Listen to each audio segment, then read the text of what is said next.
வேற ஒரு மீட்டிங்ல சொல்லிட்டு வந்திருக்கிறேன். பட் இந்த மீட்டிங்கு அது பொருந்தும் நான் வந்து நம்புறேன். ஸோ அந்த ராஜாவுக்கு வந்து வயசாகிடுச்சு, ஒரே ஒரு பெண் குழந்தை தான் வந்திருக்கு, இளவரசி. அப்போ எப்பவுமே பட்டத்து ராஜா இருப்பாங்க, கிரவுன் பிரின்ஸ்னு சொல்லுவாங்க, அந்த நாட்டை வந்து அடுத்தால வந்து ஆள்றதுக்கு. இப்போ ராஜாவுக்கு வந்து ஒரு சங்கடம் என்னன்னா, இளவரசியா இருக்கிறாங்களா, அடுத்தால ராணின்னா ஒரு ராஜா வேணுமே அப்படிங்கிறதுனால என்ன பண்றாரு, தண்டோரா அடிச்சு வந்து ராஜா வந்து தன்னுடைய மகளுக்கு ஒரு நல்ல வாழ்க்கை துணையை வந்து தேடுறாரு அப்படின்னு சொல்லி தண்டோரா பண்ணாங்க. இப்போ இருக்கிற வாலிப பசங்களுக்கெல்லாம் பயங்கர குஷி. நாளைக்கு வந்து இந்த இளவரசி, அதாவது ஒரு கல்லில் 2 மாங்க அப்படிங்கிற மாதிரி அழகான இளவரசியும் இருக்கிறாங்க, இந்த பக்கத்தில் நாட்டினுடைய கிங்டமும் நமக்கு வந்து வரப்போகுது, நம்மளும் வந்து ராஜாவாக போகிறோம் அப்படின்னு சொல்லிட்டு பசங்க எல்லாம் வந்து ரெடியாக வந்து நிற்கிறாங்க. ராஜா வந்து சொல்றாரு, நீங்கள் எல்லாம் அந்த ஆற்று பக்கம் வாங்க அப்படின்னு வந்து சொல்றாரு.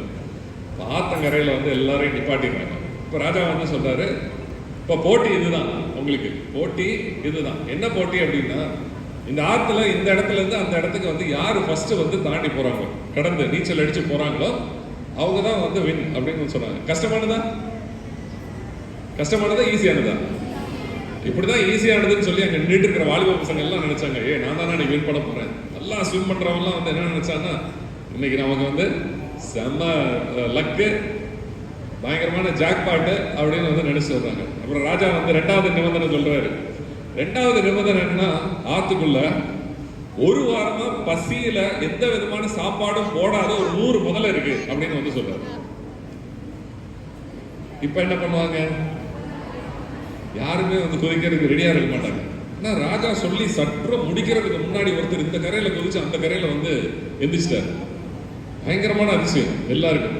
ராஜா அவரை கூப்பிட்டு அவருக்கு முடியெல்லாம் வந்து சூட்டிட்டு ராஜா வந்து அந்த பையன்கிட்ட கேட்கிறாரு, அப்பா எல்லாரும் வந்து கியூல நிக்கிறாங்க, யாருமே குதிக்கல, நீ மட்டும் நான் சொல்றதுக்கு முன்னாடியே குதிச்சு அந்த பக்கம் போயிட்டிய அப்படின்னு வந்து கேட்கும் போது, ராஜா கொஞ்சம் வெயிட் பண்ணுங்க அப்படின்னு சொல்லிட்டு, டேய் என்னை தள்ளி விட்டது யாரு அப்படின்னு வந்து. ஸோ இங்க சொல்ல வேண்டிய விஷயம் என்னன்னா, first P stands for push. வாழ்க்கையில நம்ம முன்னுக்கு வர்றதுக்கு, புஷ் பண்றதுக்கு நம்ம லைஃப்ல யாரோ ஒருத்தர் இருந்துகிட்டே இருப்பாங்க. அது பேரண்ட்ஸா இருக்கலாம், டீச்சர்ஸா இருக்கலாம், அல்லது இன்னைக்கு மலபார்ல இருந்து உங்களெல்லாம் வந்து தேர்ந்தெடுத்து ஒரு சின்ன புஷ் வந்து கொடுக்குறாங்க. ஸோ அந்த ஒரு புஷ் நீங்களும் வந்து கொடுக்கணும், உங்களுக்கும் வந்து கொடுக்கப்படும். புரியுதா? ஃபர்ஸ்ட் பி என்ன? புஷ். 2வது பி ரொம்ப ரொம்ப முக்கியம். ஒரு குழந்தை வந்து இங்க வந்து பேசிச்சு, நான் வந்து டாக்டர் ஆகியே தீருவேன். எங்க பார்க்கலாம். வெரி குட், வாழ்த்துக்கள். என்ன பேரு?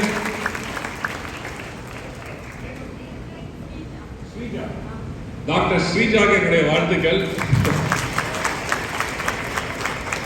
அவங்க சொன்னாங்க இல்லையா, ஃபர்ஸ்ட் வாட்டி இல்ல, 2வது வாட்டி இல்ல, எத்தனை வாட்டி நான் வந்து முயற்சி பண்ணாத நான் டாக்டர் எடுப்பேன், டாக்டர் ஆவேன் அப்படின்னு வந்து சொல்றதுதான். ஸோ அதுல அதே மாதிரியான ஒரு ஸ்ரீஜாக்கு உள்ள அதே பேஷன்ஸ் அண்ட் பெர்சிவரன்ஸ் சொல்லுவாங்க, பொறுமையும் விடாமுயற்சியும். அகைன் பி தான் அதுக்கும், ரைட்டுங்களா? பேஷன்ஸ் அண்ட் பெர்சிவரன்ஸ் லைஃப்ல ரொம்ப ரொம்ப முக்கியம். நாங்க இப்போ நீங்க எல்லாரும் +1 +2 என்ன ஸ்டாண்டர்ட் படிக்கிறீங்க? +2. ஸோ என்னோட பையனும் வந்து இப்போ +2 போறான். வர மார்ச் 3ஆம் தேதி எக்ஸாம் இல்லையா? எல்லாருக்கும் வாழ்த்துக்கள். ஸோ அதுல வந்து நீங்க மார்க் கம்மியா எடுத்தா சங்கடப்படாதீங்க, நீங்க நினைச்ச டிகிரி கிடைக்கலன்னா சங்கடப்படாதீங்க. கடவுள் நமக்குன்னு ஒன்று எழுதியிருப்பாரு, அது கண்டிப்பா வாழ்க்கையில நல்லதாக தான் வந்து இருக்கும். பண்ணலாமா?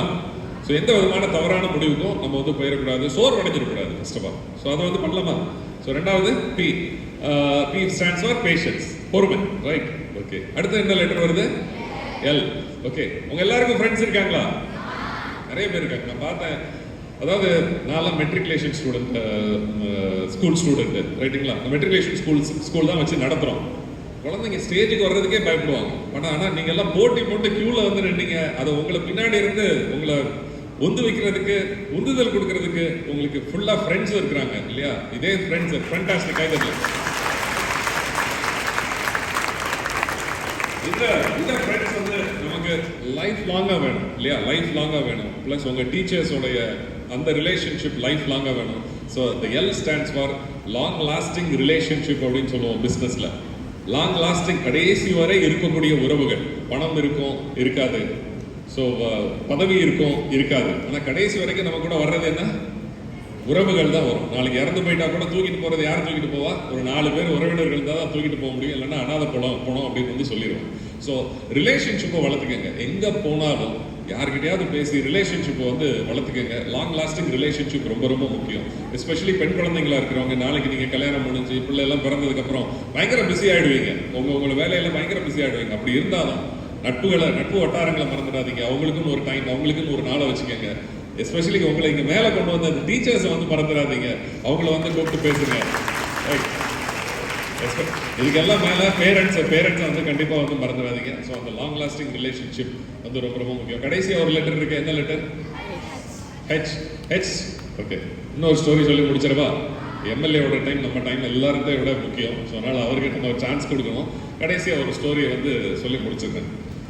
ஃபீசன்ட் அப்படின்னு சொல்லி ஒரு பேர்டு இருக்கு. தமிழில் எனக்கு என்னன்னு தெரியல. ஸோ ஃபீசன்ட் ஒரு பேர்டுன்னு வச்சுக்கோங்க. நார்மலாக ஒரு பேர்டு. அந்த பேர்டால் பறக்கவே முடியல. ரொம்ப சொங்கி மாதிரி இப்படியே ஒரு இடத்துல உட்காந்துருக்கு. அது பக்கத்தில் வந்து ஒரு மாடு இருக்கு. ஒரு புல் வந்து நிற்குது. அந்த புல் வந்து சொல்லுது, என்னடா ஒரே சோகமா இருக்கிற, என்னடா பிரச்சனை? இல்லை, என்னோட ஃப்ரெண்ட்ஸ் எல்லாம் பறந்துட்டு இருக்கிறாங்க, என்னால் பறக்கவே முடியல அப்படின்னு சொன்னேன். இவ்வளோதானா மேட்ரு? நான் டெய்லி காலையில் மேட்ரை போடுவேன் கீழே.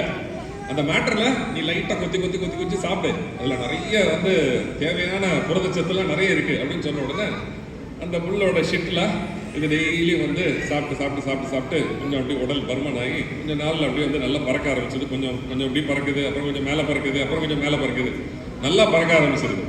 அவங்க பக்கத்தில் வந்து ஒரு ரேடியோ டவர் இருக்கு. ரேடியோ டவர் எல்லாரும் பார்த்துருக்கீங்களா? இங்கே கூட நம்ம ஆல் இண்டியா ரேடியோ டவர் இருக்கு, நல்ல பெரிய டவர், செல்போன் டவர். அந்த பெரிய டவர் மேலே ஏறி போய் நல்லா பறந்து போய் உட்காந்துருச்சு. நல்லா வெயிட்டாக வேற இருக்கு.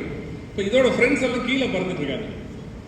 அப்போ இந்த இதுக்கு சும்மா இருக்க வேண்டியதானே, இதுக்கு கொழுப்பு என்ன பண்ணுது அப்படின்னு சொன்னா, ஏய் பாத்தியா, நான் பயங்கரமா பறந்துட்டேன், நான் தான் உங்களோட பெரிய ஆள் அப்படின்னு வந்து சொல்லி, என்னடா சவுண்டு கேட்குது அப்படின்னு சொல்லி ஒரு வேடன், அந்த வழியா போன வேடன் வந்து பார்த்துருக்கான். நல்ல கொளுத்த பேர்டு, பாக்கி எல்லாம் சோஞ்சாமா இருக்கு.